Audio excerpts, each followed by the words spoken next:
Congratulations, everyone. You've made it.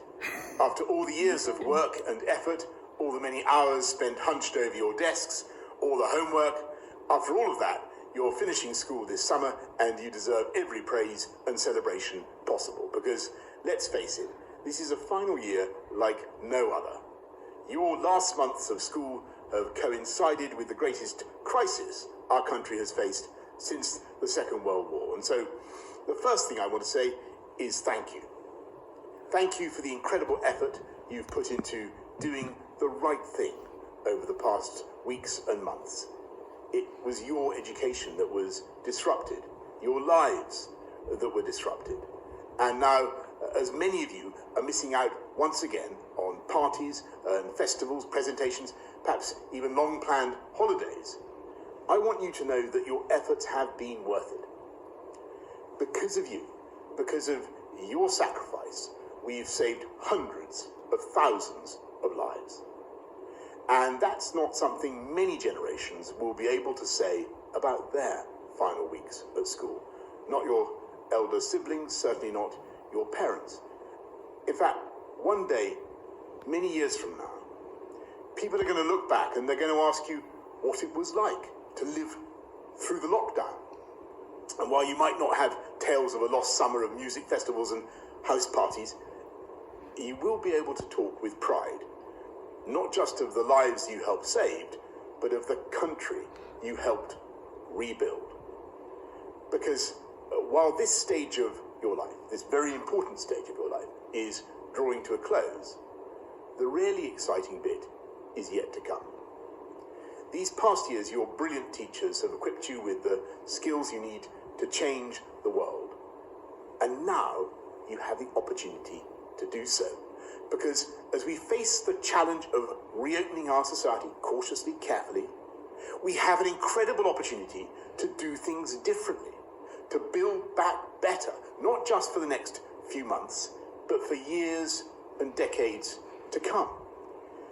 Your generation that came of age and perhaps had to grow up a bit faster during this pandemic, your generation are going to be so vital to that national effort to rebuild.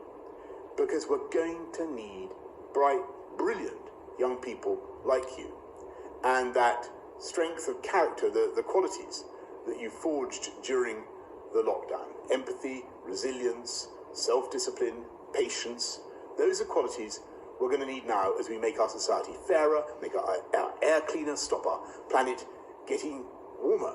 And those are qualities that are going to carry you forwards and upwards and make you one of the most important and influential generations in the peacetime history of our nation. Your journey forward will not always be easy. There are always going to be people who want to pour a bucket of cold water on your ideas. People who like to sit on the sidelines, criticize, sometimes with good cause, sometimes for the sake of criticizing. And of course, you may make some mistakes. But the important thing is to get out there, to keep picking yourself up, to keep trying again and again. And as our greatest leader may or may not have said once, never, never, never give in. Jump on every opportunity that comes your way. Rugby tackle that opportunity to the floor. Bring enthusiasm, energy to everything that you do. Be that friend, that team member who is always there to lend someone else a helping hand. Take the time to ask others how they're doing. Be kind to all those around you. And when you look around, look for the good. Because while this crisis has brought great grief and sadness to many homes across the country, there have been many brilliant and determined people who have also shown this country at its best. The incredible willingness of all those who put up their hands to help out and volunteer, the British companies that leapt into action to help out and build the ventilators, scientists working flat out on possible treatments and vaccines. and the way so many incredible people kept our country going throughout the pandemic. Your generation has come of age, facing a challenge like no other generation before you. And just as previous generations have had their own missions, the wartime generation that rebuilt Britain in the 1950s, those who fought for greater rights and equality in the 1960s and 70s, your mission will be to make your way in the world as we build back a better, fairer Britain. I know this year hasn't ended the way you wanted it to, and I know you'll never get back the past few months or enjoy the experiences that you hoped to. But I promise you, it has been worth it. And I can't wait to see the great new world that you're going to help us build.